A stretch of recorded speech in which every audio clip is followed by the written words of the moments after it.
Vse do slabih 15 km oddaljenega Omiša, kjer zdaj čakajo, da jim lastnik apartmaja sporoči, ali je pot do Marušičev prosta. Mark Vidrih.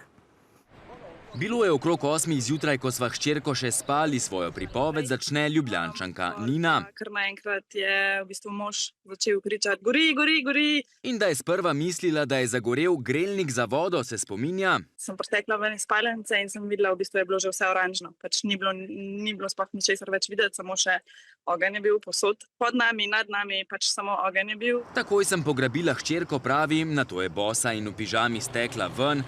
Tam pa nov šok. Mi smo imeli avto parkiran zraven apartmaja in je v bistvu že pri gumah je že malo tlel. Ne na gumi, ampak samo zraven. Vročina je bila nepopisna, opisuje, in v hipu so se odločili, da se zapeljejo proti Omišu. Sam da smo se peljali naprej, še ne vem, mogoče 30 sekund skozi ogenj, nič se ni videli. Samo vse je bilo oranžno, dim, na levi, na desni ogenj, ki je pač nizko rastje je bilo in je v bistvu vse sam tako gorel. V bistvu vozili smo se nekih mogoče 4 km, da smo prišli ven iz tega. Pol pa še, ne vem, 10 km do Omiša, kjer smo zdaj in čakamo v bistvu, da lastnik nam je vmes že javil, da je njegova hiša v redu, da ni zgorela. Zgorele pa, da so le stvari, ki so ostale zunaj, v njihovem primeru zgolj kopalke in brisače. Številni te sreče niso imeli, v Marušičih naj bi po neuradnih informacijah zgorelo kar 20 hiš. Če bi 1 minuto kasneje prišli ven iz hiše, bi nam avto gorel.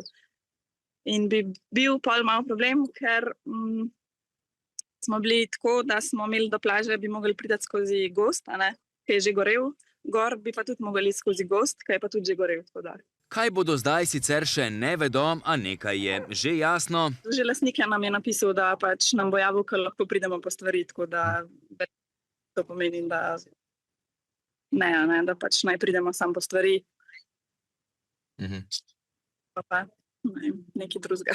Kot še dodaja, je to šele začetek njihovega dopusta. V Marušiče so namreč prispeli predvčerajšnjim.